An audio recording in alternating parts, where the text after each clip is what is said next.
In this short video, I'm going to share with you how to get started in property. Hi, my name is Lloyd. I'm co-founder of Property Master Academy and an investor for over 15 years. Many people have succeeded in property. However, there's also an equal number, if not greater, that have stalled on their property journey, and some haven't even got started. There are many reasons for this. Perceived lack of cash.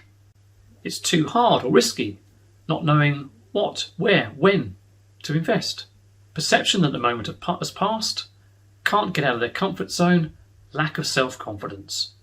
The key to success is having a reason to start and the determination to succeed. Over the next few minutes, I'm going to dispel some of the myths associated with property investing and help you get started. Firstly, what is your reason to invest in property? There are many reasons why people choose to invest in property. Maybe you've got some savings and you're disappointed with the returns. Perhaps you've been left some money and you want to future-proof it. You're concerned that your pension is not going to be enough to live on in retirement and want to change that. Or maybe you just want to achieve financial freedom sooner rather than later. Whatever your reason, it's really important that you write down your goal for property investing. So I suggest you get a piece of pen and paper and write down now what your reason is for investing in property. If it's to achieve financial freedom, what does financial freedom actually mean to you? You need to have a figure in mind. Now, the definition of financial freedom is where your monthly unearned income exceeds your monthly expenses. So one of the things you now need to do is tot up what your monthly expenses are so you can arrive at your financial freedom figure. And that will be your initial target, because that allows you at that point to choose whether you continue with your job or continue with your business. So you have that choice now, that lifestyle choice. But it's a very important figure to start with and something that should be your very first target.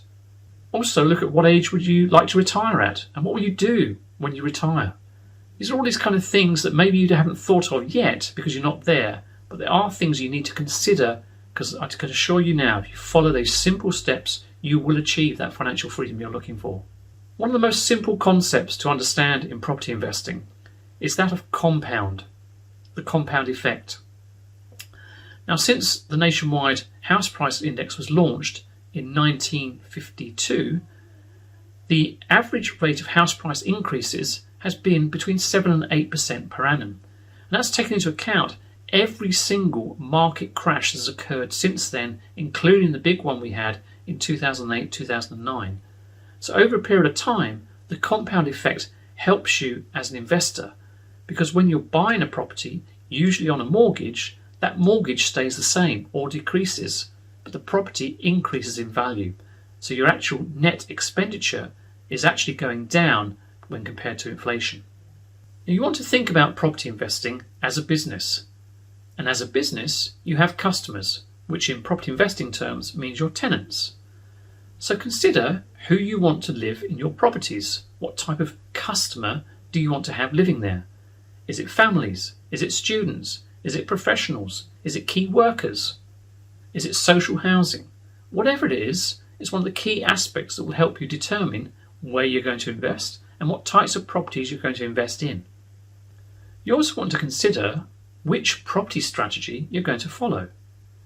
Now, the definition of property investing is the purchase or control of a property to make a return on your capital. But you also need to consider which type of investor are you going to be. Are you going to be a landlord type investor or a professional investor? And what do those two mean? Well, being a landlord type investor means you're likely to want to invest locally, control the properties yourself, and probably manage them too. Nothing wrong with that, and a lot of landlords do that very, very successfully. It will limit your growth, however. If you want to be a professional investor, slightly different criteria apply. First of all, you're going to rely very much more on analysis. You'll delegate more to other people so that you concentrate your efforts on finding profitable deals. So I'm just going to give you a brief run through of some of the most popular strategies and then consider which ones or one you want to actually start with. The most obvious one, of course, is buy-to-let. It's the mainstay of property investing and has been for many, many years. Now, in some areas of the country, it's no longer really profitable to do just a buy-to-let strategy. primarily in the south of the country, where yields are exceptionally low because of the high house prices. However, in other parts of the country, particularly in the north, Scotland, parts of Wales, the property prices are a lot cheaper and your yields are much higher, sometimes in excess of 10%. Buy-to-let is very good for first-time investors and also armchair investors, where really there's very little managing required if done properly. One step up from buy-to-let is multi-lets or houses of multiple occupancy. This is where you're renting out by the room. Letting out by the room can come with considerably more income than renting by a buy-to-let. However, with extra income comes more risk because you're dealing with more people. HMOs also take more time to manage and is becoming a highly regulated area. So if you're going to manage yourself, you need to bear in mind the time taken. I would suggest, however, you want to look for a specialist housing of multiple occupancy letting agent who can do this for you and take away a lot of the stress and heartache that can sometimes occur with HMOs. Having said that, they're very good for maximising income and can help you achieve your financial freedom figure with only a couple of properties. What about some of the controlling strategies, such as lease options, rent-to-rent and serviced apartments? These are where you're not actually owning the property, but you're taking control of it to earn an income from it. I don't have time to go into much detail in this video, but I will cover it in another one. There's also flipping properties, so in other words, buying a property, refurbishing it, adding some value and then selling it on to make a profit. That's also a very popular strategy and will work in some markets. It's also a very good strategy for building up capital to expand your portfolio. If you're feeling more adventurous, then perhaps consider development. It's not impossible for a new investor to start developing properties. It's certainly not easy, and you will need some extra guidance and possibly the help of another investor to help you. But one of the really key strategies that every investor needs to understand is sourcing. Whether you're sourcing for yourself or sourcing for other investors, it's a very, very good strategy and one of the most basic elements of property investing. In other words, it's finding properties, whether it's finding properties for yourself or finding properties for other investors. If you're finding properties for other investors, then you can create a very good income from it. But it is quite time intensive. However, the rewards can be very, very good. So which strategy is right for you? I've given you a brief resume of some of the most popular strategies just now, and maybe there's one or two there that appeal to you. Write them down and learn more about them. Now, which strategy is right for you will depend on a number of different factors. Are you looking for income or capital growth? How active an investor do you want to be? Are you going to be hands-on or hands-off? How much money do you have access to, whether it's yours or someone else's? What is your risk profile? Are you a very cautious person or are you high risk? What are your strengths and weaknesses? Are you good at communicating with people? Are you good at organising? Whatever it may be, that will help also determine the right strategy for you. Also, where you're based, your location can have a major impact on the strategy you're going to choose. I'm based in the south of the country, and buy-to-let as a strategy doesn't really work very well for me unless I'm going to invest further afield. So consider your location and check out what kind of strategies will actually work where you are. Which leads me on to where you're going to do it. The thing is, there are a number of different property strategies and they all work somewhere. You just need to work out where and whether they work within your area. But here are some basic guidelines. If you're looking for high income with relatively small amount of hassle, then possibly buy-to-lets in the north and Scotland might suit you. If you want a similar level of income and have a large amount of capital to invest, then you might be able to do the same in the south, but this time you'll be looking at HMOs. Also bear in mind that traditionally capital growth in the south has been higher than other areas of the country, but that's not always the case. At the time of this video, the north of the UK is growing much faster than the south. There is always a time when you'll have a switch around in the market. At times, London will be growing very fast in the southeast, but that will max out at some point, as has happened over the past couple of years, and now the north is playing catch up. So once you've decided on where you're going to invest, does it fit your customer type? What are the local facilities like? What type, size of properties, room sizes? That's really important, particularly for HMOs, because there is a minimum room size that you must have by law. Is there parking? What are the transport links like?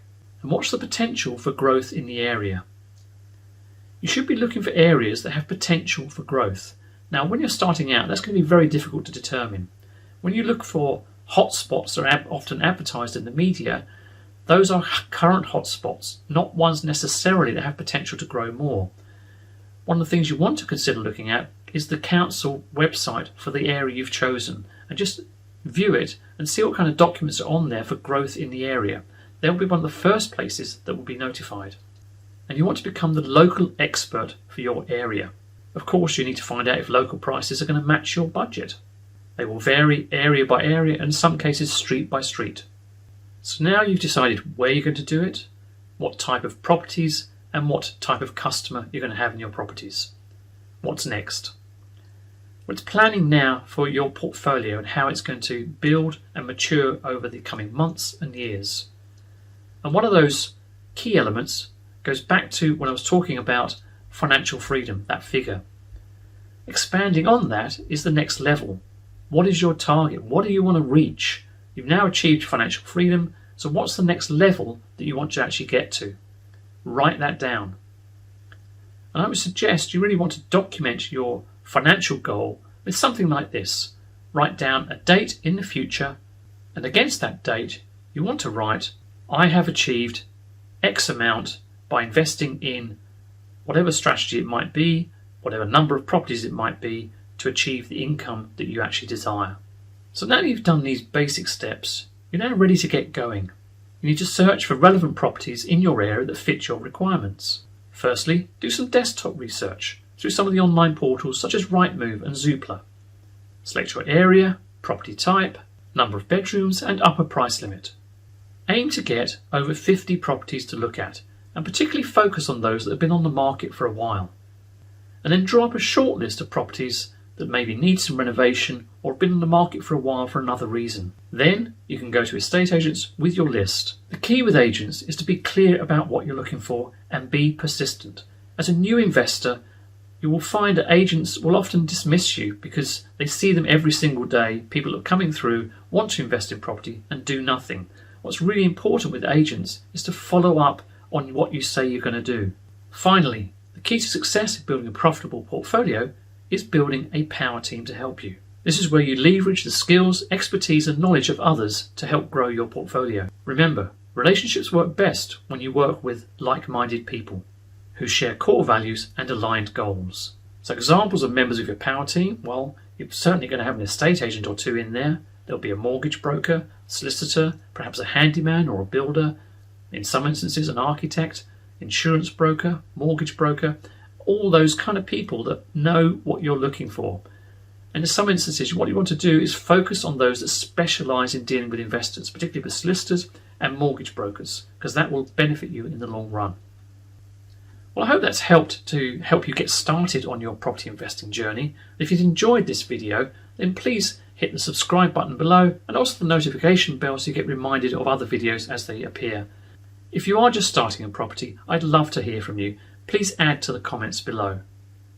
Thanks for listening to this short video, and now take a look at the other videos that are appearing on your screen as they'll help you in your property journey.